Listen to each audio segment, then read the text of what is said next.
when you were assigned this project, it was a long time ago, Hmm. right? When Yeah. we first started talking about ecology, Hmm. one of the things that I mentioned to you guys is that at the end, after the AP exams, you will be conducting an investigation or creating a Yeah. project, right? That had to do with the topic of ecology. So if you could tell me a little bit about how your group approached this process, it would be awesome. Yeah, so I think a lot of the groups, and I think it was the way the project was sort of assigned, that it was a lot of like the man-made like impacts on ecosystems and ecological societies. So we chose to look at, because we had like a strong interest.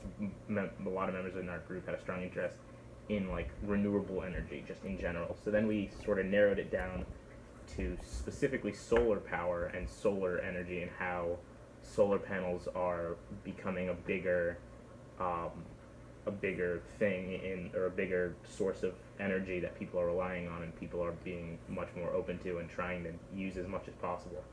So Anthony Pitts, I guess our leader of the group, he came in and he did all these the research on like how the panels like physically work, like how the science behind it, like how the silicon, like the different substances in the panels and the different filaments reflect the photons in certain ways that charges electrical currents and charges the generators and stuff like that, and how like all of that, like the physical power works. So then Ben Vesey and we came in and we, working with Anthony, we looked at how like their efficiency, like how well do they do that, and then we ended up getting a lot of like the statistics and the math behind it, and then from like those stats and those numbers about like how well they work, we started looking at like the overall like their overall presence in society and like how much they cost, and that was a big part of what we looked at, was like how they change, how as they become more efficient over time, they've become cheaper over time, so that people are buying more of them and using more of them whenever they can. And so that was one of our graphs, was showing how they've increased efficiency, and that's like an increase, like an exponential, like going up, and then how prices decreased exponentially, which was a really cool comparison in those two different directions. And then from there, as we looked over time, that sort of applied to like the historical and political aspects that Sam Jergelite and Charles Guglielmo in our group looked at, where they were looking at um, how it's been a part of our like culture and our community, and how it's used and how it's being used more and more, and how its presence has been in politics a lot, and how the the new renewable energy industry is combating against the old like coal and fossil fuel industry, and how there's a lot of controversy there.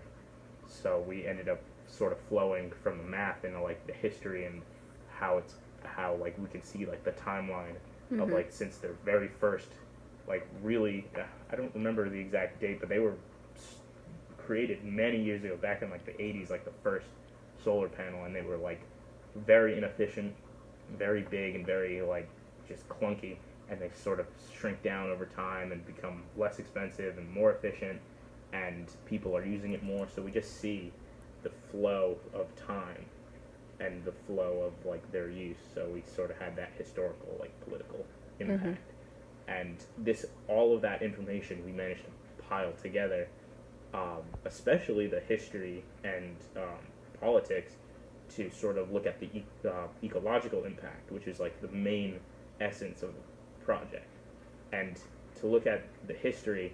And as they become more efficient, that means that not only do they like bring in more energy, but they do it in a way that is safer for the environment. They Mm-hmm. don't do it in a way that releases as much like excess energy that could like cause like climate change and gas exchange that we don't really want.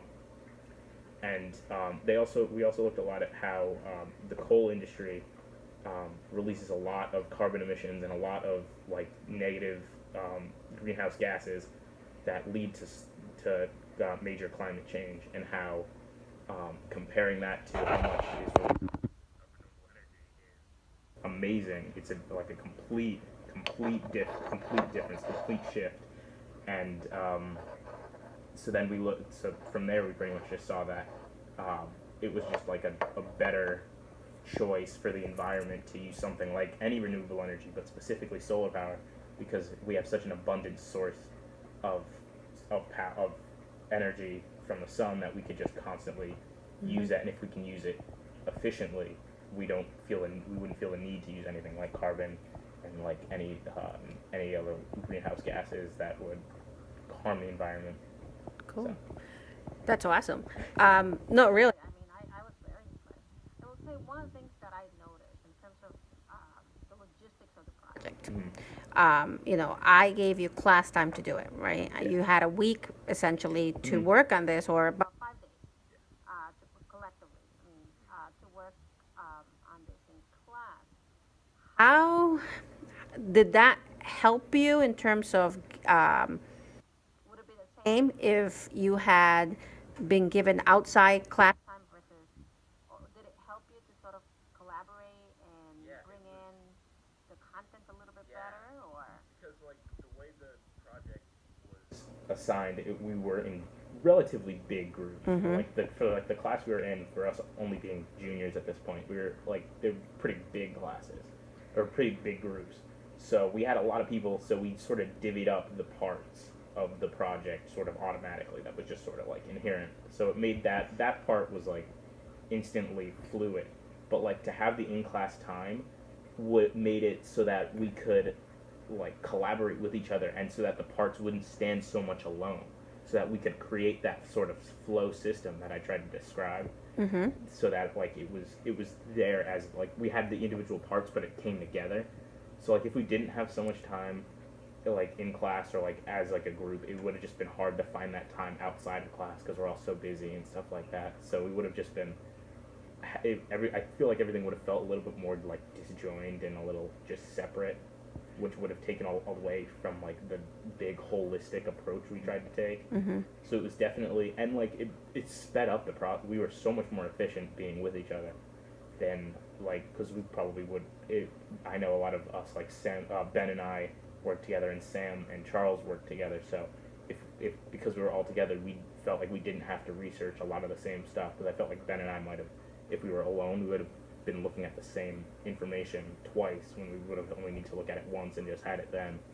So it was very quick and efficient, and it was like definitely like supportive. We were all there to like help each other, and like I was helping Anthony get the science information. He as he got that information, he was giving us the facts on the efficiency. So it was just like everything was collaborative and everything came together. Okay. One of the things that I noticed is that initially you guys struggled with looking at primary sources, which was surprising to me. And I don't know, it's my bad, right? In a sense that I shouldn't have been surprised because you haven't had a lot of that experience. But is that accurate in my perception of that? I've always noticed that in every class I take in pretty much my high school and middle school career, like finding primary sources is like one of the hardest things for students, because it's just like there's either so much information or not enough, and you don't really know, and it's so hard to sort of reach out, and like when you're given some of the information, it's sort of easier to make those connections. But I don't know, sometimes like loosening the reins can be definitely be a bad thing, where you're like, what do I look for? And then like me personally, I've always been nervous that I'll find information that is like not exactly what was supposed to be found. So like I'll have like a bunch of like just fun facts that I can't really use. And I mean it's definitely like an extreme, but it's a lot of people I do feel get nervous when it comes to looking for stuff, or just like confused, and just it's tough to sort of go out and find, like when you have a massive database of information, it's just scary to like have to look through everything and find exactly what you need. And especially like using something like just like the physical library in school has always been like kind of scary for me. Cool. And so and I wasn't here that day, but I had asked Mrs. Costa to sort of guide you a little bit. And I did see the document that you created, which is awesome, Oh my gosh. right? It was definitely really helpful. Because it was like really. I went through. She went through each and every one with us, but then like I separately went through to like sort of hone in because like every database is different. So and she really delivered that in her presentation. Like, oh, this database will offer this. This database will offer like something very different, or they'll be similar, but one will be like more will be better at this part, and the other one will be better at something else. So she was very good at delivering like what's the best way to find what you're looking for. I mean, it's still scary, but like it would have been a lot harder if we didn't like have that time in the library or that time with her to sort of get us on that right track. Because from there we started looking up, and like even if we did go to Google or something like that to sort of keep it generalistic, we still had like we still had in our mind like where should we be looking, what sort of URLs should we be looking at, and like what path should we take. So. Okay. And so now that you've finished the project, and I mean, I'm always impressed with the work that you guys do because it's hard to be a student, It's right? very You're trying to please an audience, and one of the audience, part of the audience is me, right? And also I try to be supportive. I can see how you're concerned, right? You want to make sure that you deliver what it's being asked of you to deliver. So if you had some advice for me in terms of like next year, right? In doing these type of projects, what would be some of the things that you would say, this would probably work better if, component. What would be some of the things that you think, either advice for students or advice for me? Like there's always like obstacles and setbacks when you're doing a project, especially with multiple people. But like we had so much time and so much like collaboration and so much support that we sort of got over those like pretty quickly and with like relative ease. So like for each obstacle there was like a bunch of benefits that I don't feel need to be like removed. Like the in class time was a major help, and when we were in the library it was pretty helpful. It was really helpful to sort of be there. Um, so like I don't know. About the groups. Oh, go ahead. I'm sorry. I didn't No, mean. I'm just saying, like anything, like it was like a big gap a little bit between like when you were gone for that week, so we hammered it all out then, and then there was like a little bit of space before we ended up actually presenting, and I think that just sort of gets us out of like the headspace. So for like in project mode, from like one point to the very end, it keeps everything a little bit more like structured and a little bit more fluid, so that when we get to presentation day, like if it's at that very last day, we'll be like in that headspace. We won't be like thinking about like other labs or something else, Okay, or so like a movie that we would have been watching. So that we're sort of at now we're just sort of a little disjoined and a little bit more, maybe even a little bit more relaxed than we should be, when we should be like focused. So I Right. don't know.